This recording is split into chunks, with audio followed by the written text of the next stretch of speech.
Jacksonville 911. Yes, sir. Hi. This is I went out to play this afternoon. I thought she was with her, and now she's missing. How old is she? She's 8 years old. Where was she playing at around the house? Right around the house here. Is she a white female or a Yes, black female? she's a white female. I don't think he started that way when he initially hit him. I don't think it initially was intent. I think it became intent at some point. I think he crossed over into intent. I'm so sorry for what happened. Even now, after all these years, it is just unfathomable that all this could have occurred. It tears my mind asunder to know that I stole such a precious life from you, from the world. I so wish I could take away your pain.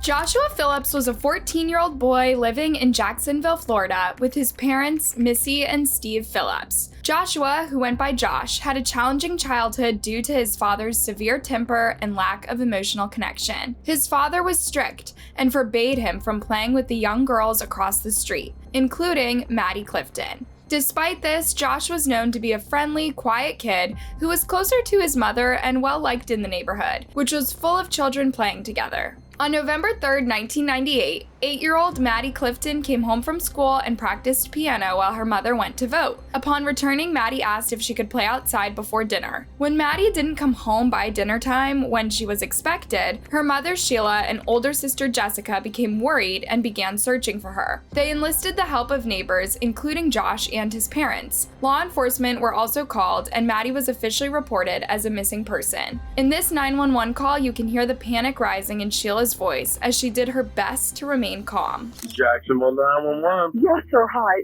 This is I went out to play this afternoon. I thought she was with her, and now she's missing. How old is she? She's 8 years old. Where was she playing at around the house? Right around the house here. Is she a white female or a Yes, black female? she's a white female. In the 911 recording, you can hear Sheila talking to her own mother, who seems to be asking if she has really checked everywhere. Could the child just be playing somewhere else and they missed her? Were there any other places they had forgotten to look? What did she have on when she left? She had on a red t-shirt. And Mama, did you have on jeans? No, I've been upstairs, Mama. I have searched. Ma'am. Yes. Blue jeans? Mama, did you have on blue jeans? What'd you have on? What kind of shorts? Pair of shorts? She had on a pair of shorts and a red t-shirt. She blonde hair? Black No, hair? she's got reddish brown hair. It's actually a brown with an auburn tint to it. It wasn't as if Maddie had been out on her own, unattended for a long time. She had been playing right outside her house for just a short period of time when she disappeared. It was as if she was just gone without a trace. When's the last time anybody saw her? Mama, what time did I come home from voting? About 5:30? About 4:30 to 5 o'clock. About 5:30 was the last time we saw her. And I was letting the kids play out here for a little while. And then she disappeared. And nobody knows where she's at. Nearly every neighbor of the community had come out to help in the search, but none of them had seen where Maddie had gone. Maddie's dad, Steve Clifton, returned home from work while Sheila was still on the phone with 911. It must have been quite a scene he walked into with all of the neighbors out searching frantically and his wife on the phone with dispatch. It was immediately clear that something terrible was going on. My husband just came home. And hold on just a moment.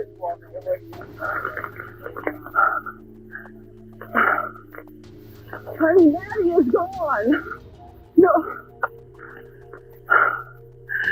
Okay, my husband just pulled up, but she's not with him, of course. Okay, the police are going to be there shortly, ma'am, okay? Thank you. Bye-bye. Despite the hours of searching everywhere that they could think of, Maddie was not found that night. The police eventually called off the search, concerned that the presence of so many people might destroy potential evidence. According to those who had been at the scene, Josh was distraught when he found out Maddie was missing and volunteered to spend his own time over the next several days to help in her search. He had even helped hang missing persons flags flyers and canvassed the area for signs of the missing 8-year-old. In this community, nobody was a stranger, and just about everyone knew their neighbors. Nobody could think of anyone that might have tried to kidnap Maddie. There was one man who had been convicted of assault almost 20 years before this, so he was investigated as a possible suspect. However, because he ended up having an alibi for the evening that Maddie disappeared, he was quickly ruled out. By the time the search for Maddie was nearing the 1-week mark, even the FBI was involved and pursuing every single lead that they had. But there was still little to go off of. Nobody had seen anyone strange in the area that day that she had disappeared, and there seemed to be nowhere that hadn't already been carefully searched. It was truly as if the little girl had just disappeared right off the face of the earth. Even though the search was not looking very promising, Maddie's family members were still clinging on to hope desperately that she might still be alive out there somewhere, just waiting to be found. Sadly, though, that was not the case, and on the 6th day of Maddie's disappearance, all hope was lost due to a devastating and shocking turn of events. On this particular day, Josh's mother, Melissa, was cleaning his room, just like she often did. But on this day, she discovered something absolutely horrific. The first thing she noticed was a strange smell in his room that she couldn't place. It was a smell unlike anything she had smelled before, and she didn't know where it was coming from. She started looking around, and that's when she saw that there was liquid leaking from his waterbed. She looked underneath the waterbed, and that's when she discovered Maddie's tiny body hidden inside the bed. Can you imagine making this kind of discovery in the bedroom of your own 14-year-old child? Melissa would later say that when she saw Maddie's tiny body, she didn't want to believe what she was seeing. Surely it could not be true. Melissa was understandably horrified and traumatized. She ran out of the house and immediately went to find a cop and tell him what she had found. Josh was arrested a short time later. When detectives investigated the scene, they found that Maddie's shorts and underwear had been removed, and the murder weapon, a baseball bat, had been stashed in Josh's dresser. As if this wasn't already incredibly disturbing, detectives also discovered that Josh had put air fresheners out around his room to try to disguise the smell of Maddie's decaying body. One of her missing persons flyers was propped up against one of these air fresheners. Not only that, but every night since Maddie disappeared, Josh had been sleeping on the same mattress that Maddie's body was hidden under. Clearly, only someone with no conscience would be able to do that. In the moments before Josh was arrested, Melissa later said she looked over at the Clifton house across the street and thought about how in just a short time, all of their hope to find their daughter would be dashed. During questioning, Josh claimed that he had accidentally hit Maddie with a baseball, brought her inside to help her, and then killed her in a panic when she wouldn't stop crying and bleeding. He said he first hit her over the head and then hit her under the bed when his father came home. He later came back and finished the job with a sharp blade. It was a gory and truly brutal act. So, was this all a big accident the way that Josh tried to suggest? He claimed he had never planned this or sought out Maddie to kill her. Evidence, however, suggested that the crime was premeditated. It appeared that Maddie had been lured into the house where she was and killed. Josh's story did not align with the forensic evidence. The whole community was shocked by this news, especially because Josh and his family had participated in the search for Maddie, and he seemed to be genuinely worried about Maddie and her safety. Clearly, though, it had all been an act to try to throw the cops off his trail. That whole time that he had pretended to help in that desperate search for this little girl, he had always known exactly where she was, stashed under his bed, where he hoped she would never be found. It was decided that even though he was just 14 years old, Joshua would be tried as an adult. He went to trial in 1999. The case drew significant media attention due to the young ages of both Maddie and Josh and the brutal nature of the crime. Josh was ultimately found guilty of first-degree murder. He was sentenced to life in prison without the possibility of parole. This came as a relief to Maddie's heartbroken family. Life as they knew it was over forever, and it was only fair that the same be true for the person responsible. In the years following, the impact of the murder took a major toll on both of the families. Maddie's parents, Sheila and Steve Clifton, were devastated by the loss of their daughter and eventually divorced after 25 years of marriage. Maddie's sister, Jessie, struggled with the trauma of losing her sister in such a horrific manner and the community's trust being shattered. On the other hand, Josh's mother remained supportive. She visited him frequently in prison and has advocated for his release. She made it clear that she believed in his potential for rehabilitation and was hopeful that he could one day be released and be given a second chance at life. In October of 2008, Josh Phillips sat down for his first interview since he was convicted and sentenced for the murder of Maddie. He explained how a skewed version of reality was often how he coped with difficult things in life, and it was how he coped with the knowledge, knowing that he murdered an innocent child. Through the entire time, I was putting myself in a fantasy world that nothing had happened, and that was my defense for everything when I was a kid. Was if something went wrong, ignore it; it'll go away. And it worked a couple times, and that's why I believed it, you know what I mean? And I really wanted to believe it. But despite his past, Josh said that the 10 years spent behind bars helped him mature and grow a lot as a person. The fact that I had to come to terms in dealing with that I'm going to die in here, I might do 60, 70 years in prison, really helped me mature and helped me grow morally and helped me develop empathy, a much stronger empathy now than I ever had. Due to the changes with law involving crimes where a perpetrator is a minor, many years after the crime, Josh was given the chance that his mother had always hoped he would receive. He was given the possibility of a resentencing. What this meant was that it was possible that, despite his initial sentence of life in prison with no parole, a judge might see fit to give him a chance of parole after a certain number of years. But before that, Maddie's family would be given their chance to come forward and tell the judge why they didn't want this to happen and why they believed that her killer should stay locked up. Josh would also be given the opportunity to speak. This would basically be his one and only chance to convince the judge that he had learned and grown enough behind bars that he would no longer be a danger to the community if he were released. In 2017, nearly 2 decades after the murder, Josh's parole hearing was held. During this time, he expressed deep remorse for his actions. He delivered a heartfelt apology to Maddie's family, acknowledging the pain he caused and stating that not a day went by without him thinking about his crime. He spoke about his experiences growing up in prison and the suffering he endured. This is for the family of Maddie Clifton.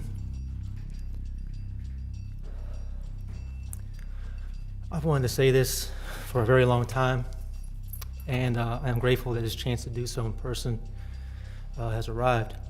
I don't pretend to know or understand your pain or to grasp the void that I have created in your lives. I can say this: I do understand pain. I have become quite intimate with suffering. Growing up in prison, I have seen many dark things, and I've been to some dark places. I'm so sorry for what happened. Even now, after all these years, it is just unfathomable that all this could have occurred. It tears my mind asunder to know that I stole such a precious life from you, from the world. I so wish I could take away your pain. Despite this apology, many, including Maddie's family, were still skeptical about the truthfulness of his account. Was he really sorry for what he did, or was he just sorry for the ways that his actions destroyed his life? Well, the family of Maddie Clifton made emotional pleas to the judge, asking him to keep Phillips in prison for life. The same plea they made nearly 20 years ago at the original trial after Maddie had been murdered. Now, leading up to that, the state spent much of the day calling detectives up to the stand and going through evidence of that 1998 crime scene in Josh Phillips' bedroom where he hid the body of Maddie Clifton. Take a look at what Josh looks like now. Clearly, his appearance has changed a lot from spending the past 2 decades in a cell. But coming face to face with their daughter's killer was not the only traumatic thing that Maddie's family would have to go through at this parole hearing. Now, if you take a look at this video from earlier today, you can see Josh Phillips in the orange jumpsuit. He's putting his head in his hands, he wipes his eyes, and this is taking place while the state is showing graphic pictures of that crime scene, showing pictures of Maddie Clifton's body. Now, the state called 3 former investigators who worked on the case. Former Detective Willie Taylor recalled his interview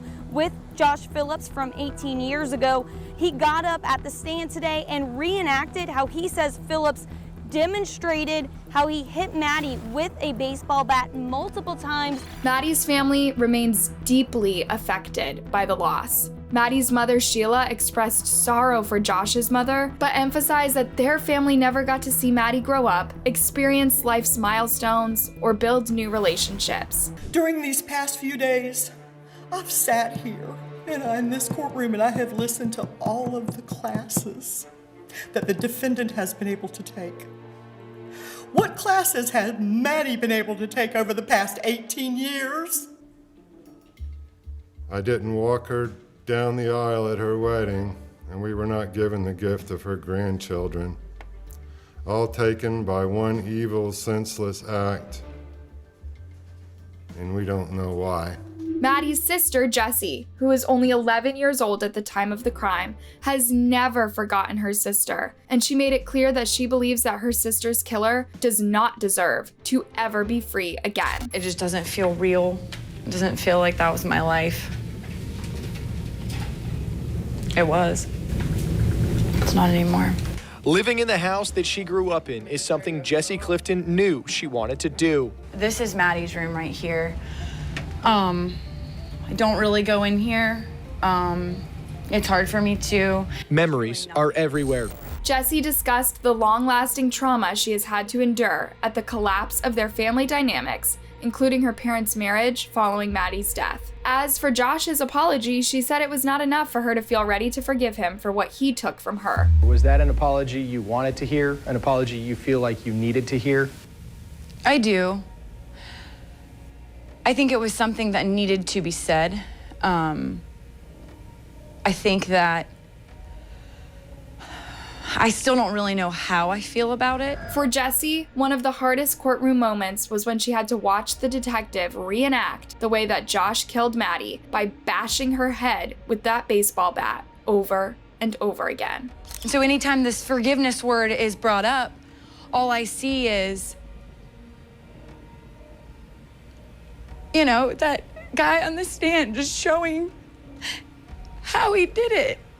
And it's just like, how do you expect me to take on that burden to forgive you? I can't. The community and Maddie's family continue to grapple with the impact of the crime and the complex emotions surrounding the possibility of Josh's release. But at the end of the day, it wouldn't be up to them about whether Josh would get a second chance or not. It would be up to the judge, and ultimately, the judge decided against it. The courtroom silent as Josh Phillips walked in, smiling to his family. It's appropriate to look at them and tell them why you're doing what you're doing. Before handing down the decision, Judge Waddell Wallace took time to explain his 30-page document detailing what led him to his conclusion, calling the case unique from other child murder cases. The judge pointed out how this unthinkable crime didn't just affect a few people's lives. It had an impact on the whole entire community. It stole the sense of safety and security that had once been home to so many. This was such an outrage. This so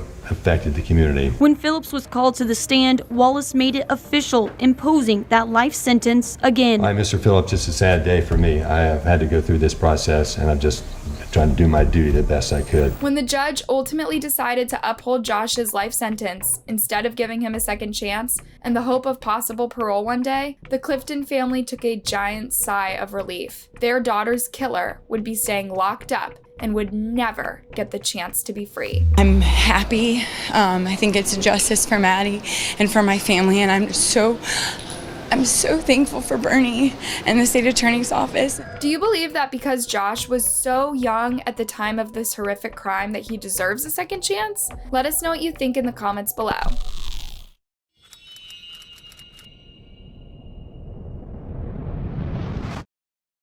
Tonight, we are learning more about two young men, ages 16 and 14, accused of murder. Investigators say those teenagers fired several shots at a car driven by Stanley Freeman Jr.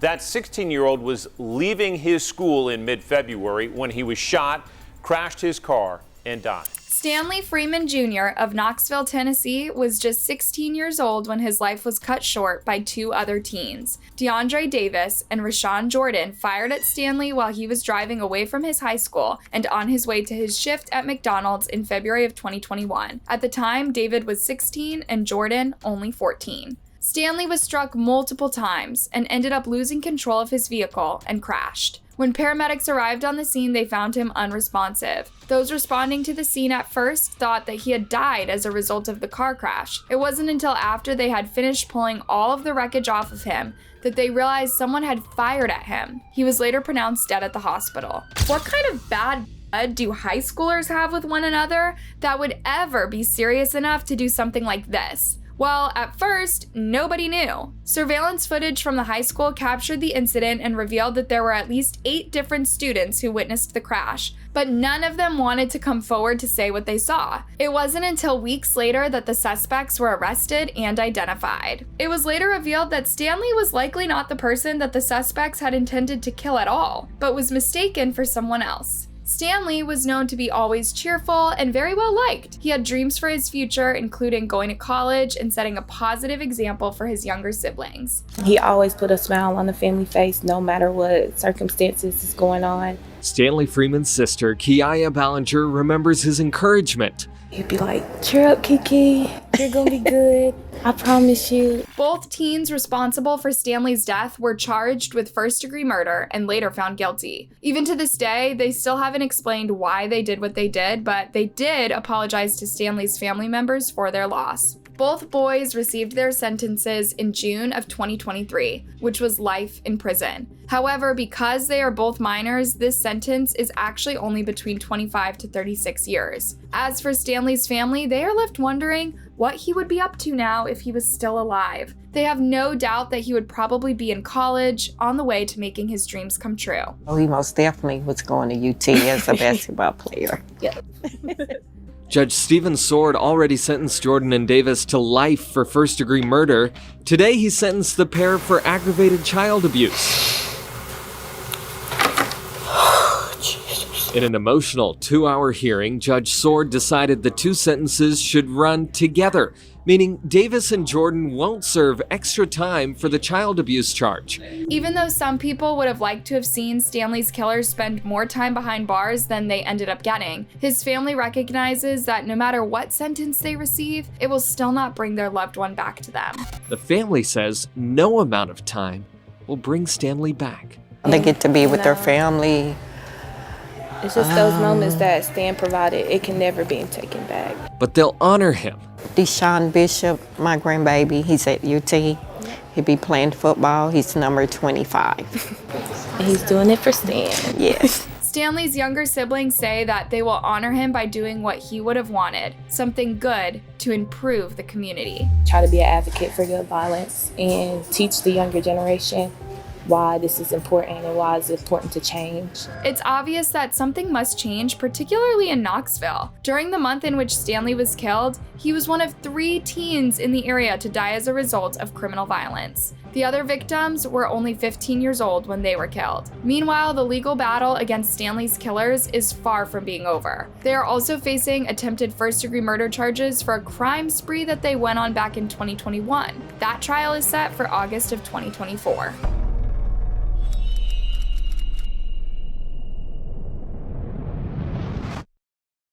On March 19th of 2013, a teenager from Springfield named Dylan Shoemaker was babysitting his girlfriend Ashley Smith's 2 young children. Ashley had gone to work at a restaurant, leaving her children in his care. One of these 2 young children was 23-month-old Austin Smith. While Dylan was babysitting the children, Austin began crying and wouldn't stop. This infuriated Dylan, who quickly turned violent against the poor little boy. He struck Austin multiple times in a particularly brutal act. He put a pillow over the child's head while continuing to hit him. These horrifying actions ultimately led to Austin's death. This is Dylan being escorted to court by officers while dressed in an orange jumpsuit.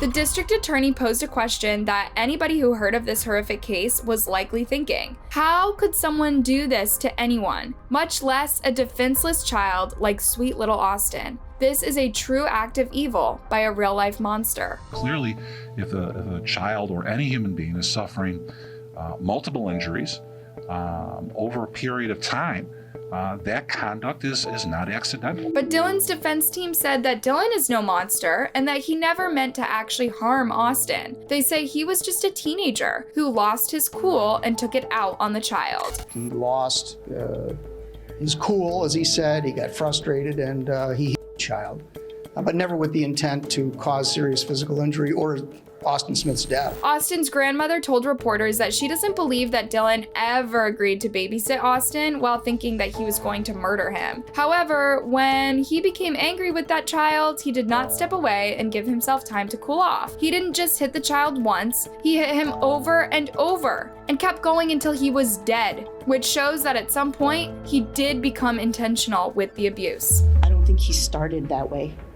when he initially hit him. I don't think it initially was intent. I think it became intent. At some point, I think he crossed over into intent. While at his sentencing, Dylan seemed to think that if he cried and seemed remorseful enough, the judge would take it easy on him. I would give my life for Austin. I love him a lot. Dylan tried to face the mother of his victim and put on quite a show as he cried and insisted that he never meant to hurt Austin. I didn't mean to kill Austin. Actually, I really didn't. I think I did. I didn't mean to hurt him. But ultimately, it was Dylan's own words that were used against him in court. What he apparently didn't realize was that a jail phone call between him and his mother had been recorded. And in that phone call, he said some pretty incriminating stuff and showed that he wasn't genuinely sorry for what he did, but just wanted the court to believe that he was. The record will show that you admitted on July 23rd, 2013, in a phone call to your mother from the holding center, you stated, and I got a quote from the court reporter, "I am a 16-year-old blonde. Probably all I have to do is cry in front of the jury, and they're going to feel sorry for me." Well, unfortunately for him, Dylan's plan didn't work, and the judge did not feel sorry for him. Instead, he called him a manipulator who tried to minimize how truly evil his actions were when he took the life of an innocent child. He sentenced him to 25 years to life in prison. The courtroom's reactions varied. Shoemaker's sister Alex left the courthouse quickly after the sentencing. She had earlier said that she believed her brother just snapped due to inexperience in babysitting. In contrast, Austin's grandmother, Tracy Smith, expressed satisfaction with the verdict. She believed that Shoemaker had the opportunity to stop the abuse, but chose to continue. Dylan appealed his sentence, and the court agreed to hear him out in 2016. His sentence ended up being changed from life with no chance of parole to life with a chance of parole after he serves 18 years behind bars. Do you believe that Dylan deserves the second chance after what he did to Austin? After all, Austin didn't even get to experience his 3rd birthday after his life was cut brutally short. Let us know what you think in the comments down below. Thanks for watching, and don't forget to like and subscribe for more.